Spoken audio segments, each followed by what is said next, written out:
Hi, my name is Ashley McEwen, and my learning strategy is acoustic highlighting. This strategy is part of the auditory verbal approach. Studies show that promoting learning through listening can help students achieve the same results as non-hearing impaired students. According to a study done by Hogan, Stokes, White, E.T., Woolgar in 2008, auditory verbal therapy was found to be a highly effective program for accelerating spoken language development when using rates of language development as an outcome measure. In other words, students who had auditory verbal therapy had a higher rate of language development than those who did not. Acoustic highlighting works just like we would use a normal highlighter. It uses different techniques to help highlight a word or phrase that is new or one that a student is having trouble with. These techniques, or highlighters, can help bring attention to a sound that the student is having trouble with, bring a student's attention back to the classroom instruction, or even help them to take a second to process by taking a breath. Some techniques or different highlighters would be speed. You can change the speed of the word that you are trying to help the student hear or understand. Sometimes saying something slower helps the student to recreate the sounds that they hear. Dynamics is another technique. Saying something louder or saying something in a whisper can get their attention and also draw their attention to the word that you are trying to highlight, whether it's for them to speak or whether it's, in this case, in music, it's counting and beats and rhythms. Sometimes a whisper is the better choice of a highlighter, as it can bring down the other syllables or sounds in order for the student to hear all of the important parts of the word that you're trying to help them with. Another highlighter is intonation. The raising or lowering of the timbre or pitch of our voices when we speak a phrase or a word will help the student to find the focus of the word that we're trying to highlight for them. Singing is another highlighter. It's a great technique to draw their attention back in class. I use it especially when the class is just getting a little out of hand or a little overly goofy. I'll sing an instruction to them. And when I sing it to them, because I'm not speaking it to them, it catches their attention and it draws them back in. So it's a great way to highlight something, especially when things have gotten a little bit loud or chaotic. Repeating is a highlighter that is used very often, especially for those who are hard of hearing. Sometimes we just need to repeat something so they can understand and clearly articulate. Sometimes we just need to repeat it a few times to try and process it in our brain and train the pathways in our brain. And the last highlighter that I'm going to go over today is pausing. We tend to speak very fast, and sometimes our kids just haven't had enough time to respond to what we're saying, or haven't had time to process all of what we're saying because we fly through the information so fast. So pausing can help to center them. It can help to focus. Pausing, in the case that I'm going to use in music, helps to just initiate what we're doing. We breathe before phrase. We breathe before we play. And that helps us and helps remind us that what we're doing is very important. I picked this strategy because we naturally use acoustic highlighting in music. The way music is written employs highlighting with beat groupings, articulations, breath marks. Also, when counting rhythm, we acoustically highlight the beat, faster rhythms, rest, etc. So this learning strategy was a perfect choice for my lesson. My classroom is a 4th grade beginning band. So I have a group of students who are just learning how to play. My lesson today is going to just teach them how to read rhythms. So there's a little bit of background on my classroom. I have 2 students who require adaptations. Their IEP obviously will be checked to make sure that the required adaptations are being made. MH is a trumpet player who has hearing aids and struggles to form some words. He isn't comfortable speaking in front of the class because of that. He is very smart, and if he's called on to write at the board or to play something for me, he's very confident. One of my percussionists, TT, just moved from Morocco, and while he understands English, he speaks with a very thick accent, so sometimes things get a little lost in translation. Music has its own language, and sometimes he doesn't remember the words that are unfamiliar to him. So while all of the students are learning these same words, because he doesn't have a grid for that, or a way to reference it in his language, sometimes it's a little bit harder for him to remember and maintain. He also is diagnosed with ADHD and sometimes can't sit still, but being in the percussion section means that he is able to stand during rehearsal. Our percussion instruments are in the back of the room, and he is able to be in the back. So if he needs to move around a little bit, it's not as distracting for the rest of the class. The students have been using call and response by repeating clapped rhythms back to me after I demonstrate them. My lesson objective for today is to teach the note names and beat values so that they will be able to count, clap, and write their own rhythm. I have a vocabulary list of all of the notes and rests that they will be learning today. That will be up on the board. I want you to be able to see this. And then this is part of their homework here, this chart that I've made. They're going to fill this in at the end of class as part of the review, to go along with their rhythm worksheets that I'm sending home with them. And the reason that I'm having them fill out their vocab is because it's a great way to review the terms, but also then they have a key so they can do the rest of their homework, and I know they're starting from the right place, instead of if I sent them home to fill that chart in on their own and they accidentally write the wrong number, now they filled out all of their counts wrong on their worksheet. I like to set them up for success and not failure. So I like to use part of that homework as a review. I will, after the vocabulary list, I'll be teaching a mini lesson in the middle of the class about my learning strategy, which is acoustic highlighting, where I will explain the strategy and give the students examples of the strategy and the musical concept that we're learning, which is to read rhythm. My video lesson will be that mini lesson. The standards I used for the video portion are students perform on pitch in rhythm with appropriate dynamics and timbre and maintain a steady tempo. Students echo short rhythms and melodic patterns. Students read whole, half, dotted, half, quarter, and eighth notes in 2/4, 3/4, 4/4, and 6/8 time. My English standards or my language standards were that students will compare changing variables, factors, and circumstances. And the way that I kind of interpreted this into music was that the students will be marking time to a steady beat with their feet, which is something that we've been doing in class already, and changing the rhythm patterns with their hands, thus comparing the changing notes to how they relate to the beat. So everything that we're going to be learning today with the rhythm is teaching them to compare something to a steady beat. A steady beat is the important part in music. My lesson plan involves a lot of different sections. For the purpose of this video, I will only be providing the mini lesson where I'm teaching about my learning strategy. I just want to briefly outline my entire lesson so that you'll understand where and how the mini lesson fits. First, we start our class every day with a listening selection that is playing while they come in and get set up.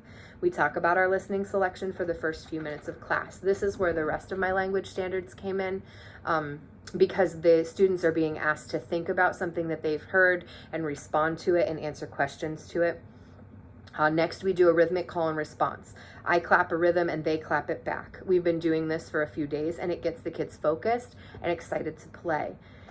Today, we'll be adding on to this activity by teaching them the notes that they've been clapping. So right now, they've just been listening and doing whatever I do. Today, we're going to teach them those notes and those values, and then build upon that because they're going to learn how to read them, to write them, and work on that in their homework. So I will teach them the vocabulary. The list has all of the note and rest names and beat values. We'll practice reading and writing them. They will also be filling in, again, as I said, part of their homework worksheet for this information as a review at the end of class.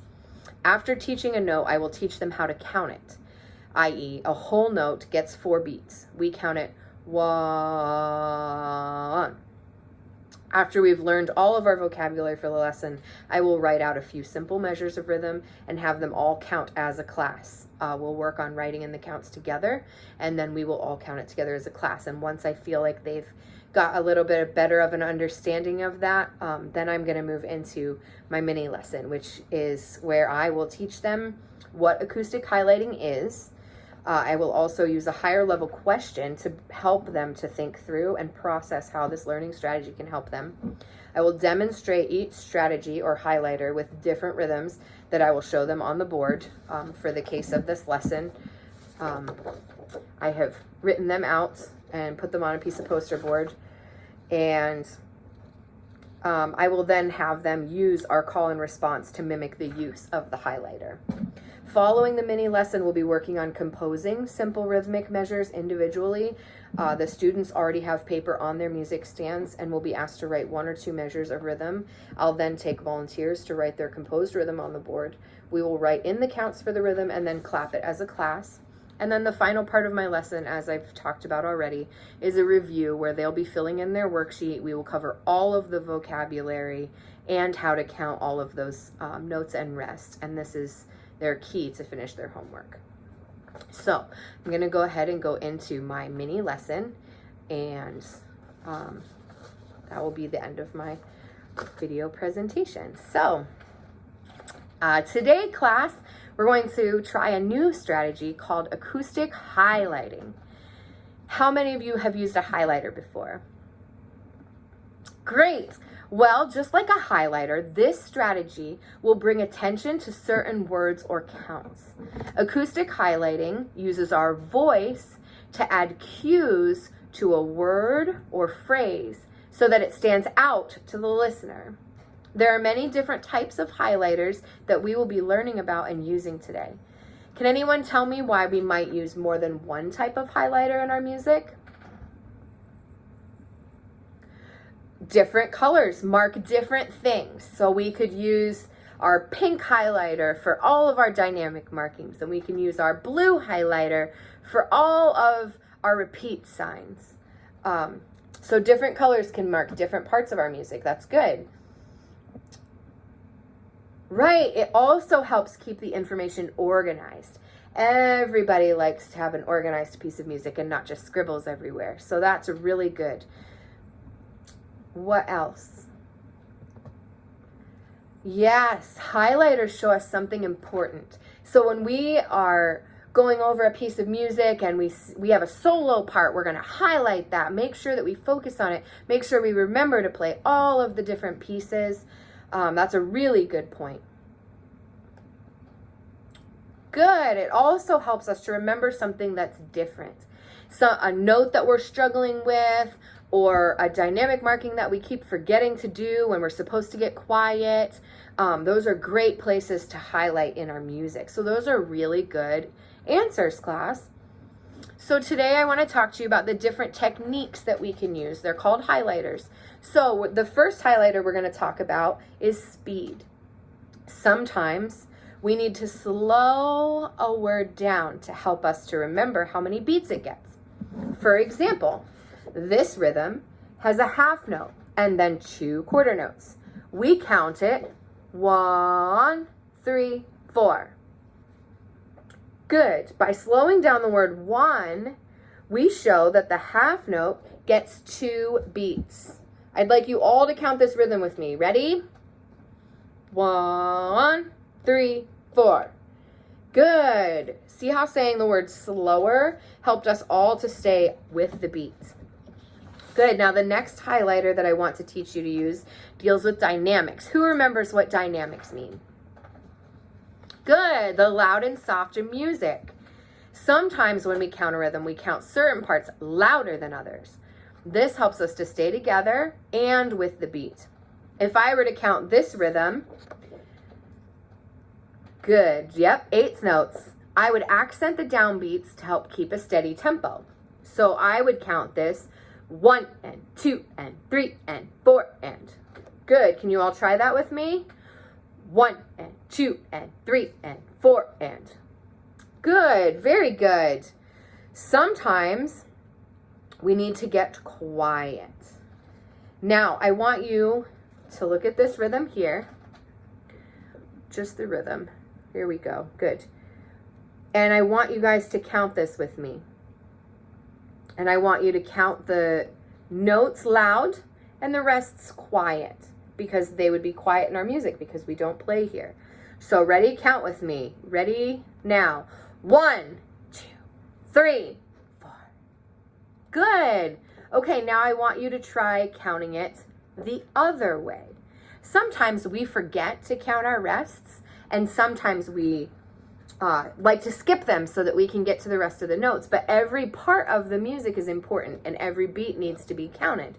So sometimes it's important to count those rests really loud so that we don't forget.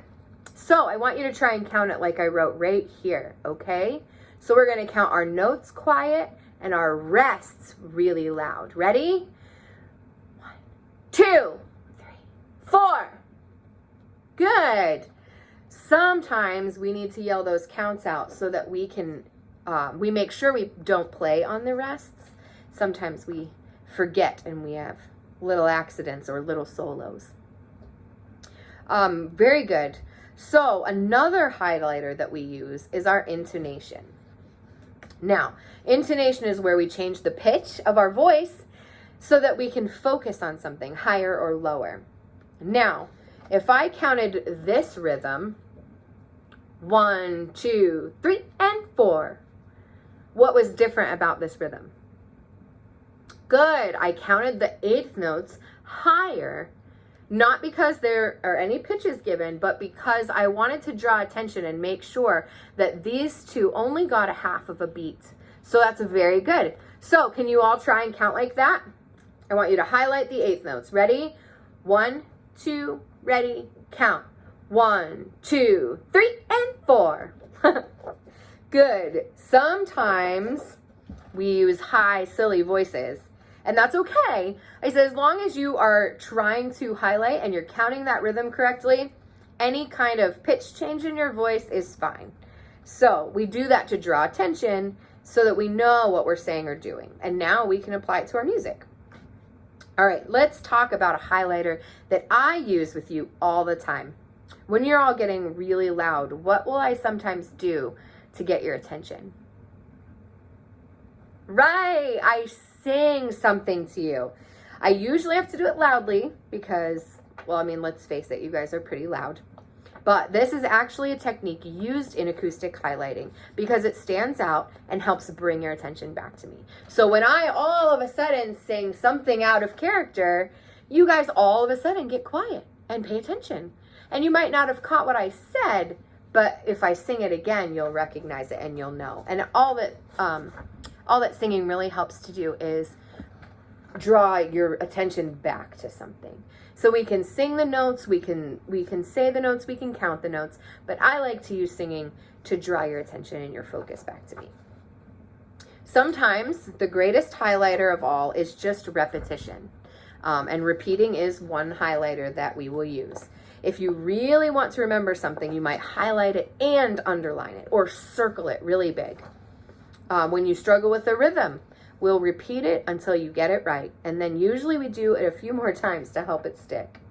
Repeating a rhythm back is helpful to you and your classmates because everyone makes mistakes. We all need a second try when learning something new. The last acoustic highlighter that I want to demonstrate for you is pausing. When we're about to start to play, we do what? Yeah, we take a breath. Pausing before you are about to say something allows you time to think before you speak.